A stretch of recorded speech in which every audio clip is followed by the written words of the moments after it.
And this is Lab 2, Motion of a Falling Object for Physics 2211.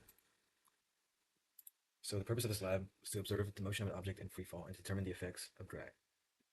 And in this scenario, the net force is not zero, so that means that there is acceleration. And we can use Newton's second law to kind of model what happens here. So here are a couple of fundamental principles. F equals ma is Newton's second law. F net is equal to delta p over delta t, or change in momentum over change in time, is the momentum principle. And then this third equation is the position update formula. And lastly, we have the velocity update formula. So the last two formulas are used iteratively to kind of update the velocity and then the position for a change in time. So this is what the experiment looked like. I kind of just dropped a tennis ball from rest, and the tennis ball is in free fall. And this is kind of what it looks like in tracker as the ball is falling, so it's being tracked. And then on the right is the data that I got from this tracker simulation. So we're only really concerned with the data in the y direction.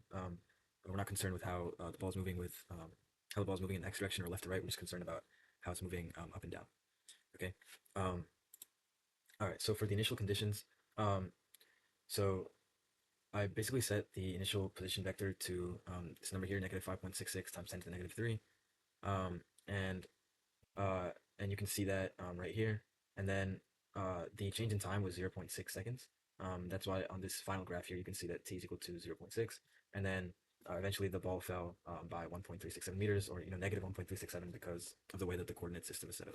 Um, so yeah, and then the velocity, because it's dropped from rest, the initial velocity vector is all zeros, because again it's from rest, so there's no initial velocity. Okay, so this is the momentum principle.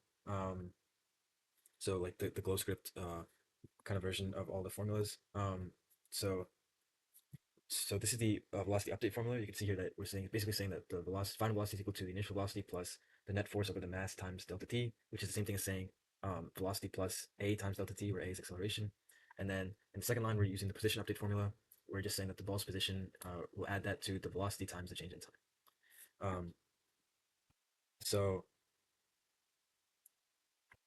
down here, this is kind of the drag force part of flow script. You can see that we're using this b value here as our uh, drag constant, and then we're also factoring in things like the mass of the ball, and things like that too, so that we can get our drag force. And then our net force would be W plus the drag force, right? And W is the mass of the ball times gravity times j hat.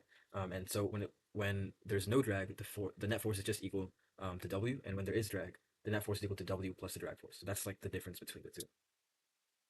All right, so this is the computational models without drag. As you can see here, so the ball is falling here, and then this is the position versus time graph, kind of like a curve shape. And then this is the velocity versus time graph. Here you can see that velocity is moving in a straight line. And so that means it is changing, which means that the net force is not zero and that there is acceleration, right? So um, yeah, so this is the model without drag. And then this is the model with drag. Again, so the position here is also curved, but this time the velocity is not it's not a line, it's more of a curve. And this kind of demonstrates that idea of terminal velocity, because as you can see, as the ball is falling, the magnitude of its velocity keeps increasing until at a certain point it kind of just levels out, right? And that's where we kind of have that terminal velocity thing, right? Um, so this is the comparison of the computational models and the experiment. So this green line here is the computational model without the drag, and the blue one is the computational model with the drag, and the orange is the experimental. So as you can see, the blue and orange models or lines are very close to each other, which is actually a really good thing, because that's basically telling us that our experimental data and the computational model that used drag are very, very similar, which is good because obviously in our experimental data, we're in the real world, and there is drag acting on the ball. Um, this green line here, it's not too far away, but there is kind of like an error because we're not factoring in drag.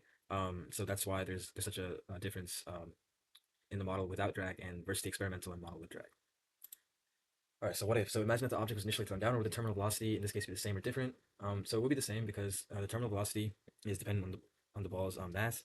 So at a certain point, when it's falling, it's going to reach one velocity, and that's not dependent on whether it's initially thrown down or not. And what does it mean? Examine the velocity versus time predicted by your models and with and without drag. Which models have any predicted terminal velocity? So I already kind of talked about this. The model with drag. So this velocity versus time graph kind of shows a terminal velocity because you can see this velocity graph kind of rounds out and it essentially becomes a straight line down here near 0.6, 0.5, 0.6 seconds. That basically means at that point the velocity becomes constant. And when we know that when terminal velocity happens, the force of drag pointing up has exactly the force of gravity pointing down. And this means that the net force is zero, which means that there's no acceleration, right? So this kind of lines up with what we see on the graph. Because eventually the velocity becomes constant and there is no acceleration. Yeah, so that is lab two. Thank you for watching.